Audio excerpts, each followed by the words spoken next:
இன்றைக்கி நம்ம ஈரல் வறுவல் தாங்க பார்க்க போகிறோம். அதுக்கு அடுப்பில் கடாய் வச்சு எண்ணெய் விட்டுக்கலாங்க. எண்ணெய் காஞ்சதும் சோம்பு 1/2 ஸ்பூன், கருவேப்பிலை போட்டு, பெரிய வெங்காயம் 1, பச்சை மிளகா 2ங்க. வெங்காயம் நல்லா வதங்கி வரட்டுங்க.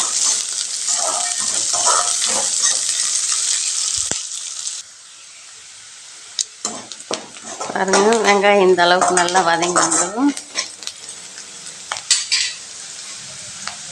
இஞ்சி பூண்டு பேஸ்ட்டு 1 ஸ்பூன் போட்டுக்கலாம்.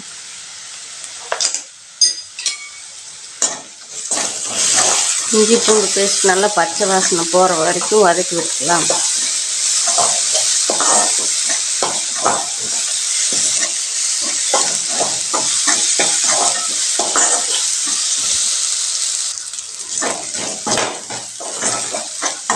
நல்லா வதங்கி வந்ததும் ஈரல் போட்டுக்கலாங்க. ஈரல் 1/2 கிலோ எடுத்து சுத்தம் பண்ணி வச்சுருக்குறேங்க, அது போட்டுக்கலாம்.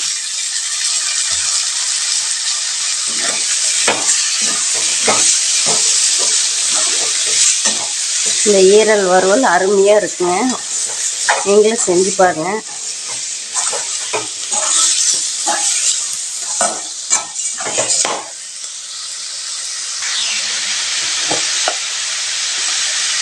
மஞ்சத்தூள் 1/2 ஸ்பூன் போட்டுக்கோங்க.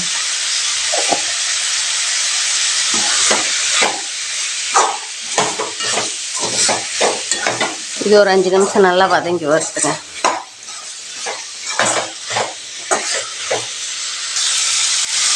மிளகாய்த்தூள் 1/2 ஸ்பூனுங்க, மல்லித்தூள் 1 ஸ்பூன், கரம் மசாலா தூள் 1/2 ஸ்பூன் பொடியெல்லாம் சேர்த்து நல்லா வதக்கி விட்டுக்கலாங்க.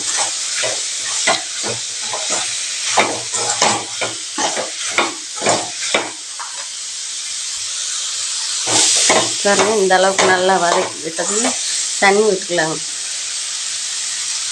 தண்ணி கொஞ்சம் ஒரு 1/2 டம்ளர், இந்த ஈரல் முழுகிற வரைக்கும் விடுங்க, அதிகமாக விடக்கூடாது.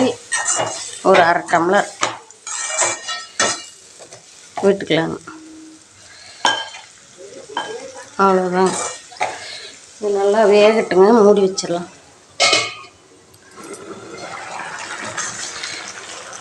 அப்பப்போ எடுத்து கிளறி விட்டுக்கோங்க.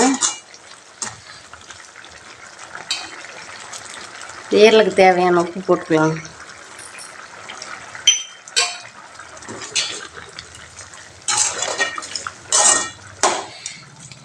ஒரு 5 நிமிஷம் வேகட்டுங்க, மூடி வச்சிடலாம்.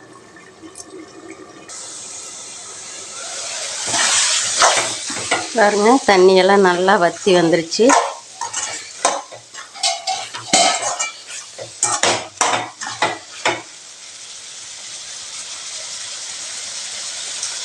இப்போ மிளகுத்தூள் 1/2 ஸ்பூன்,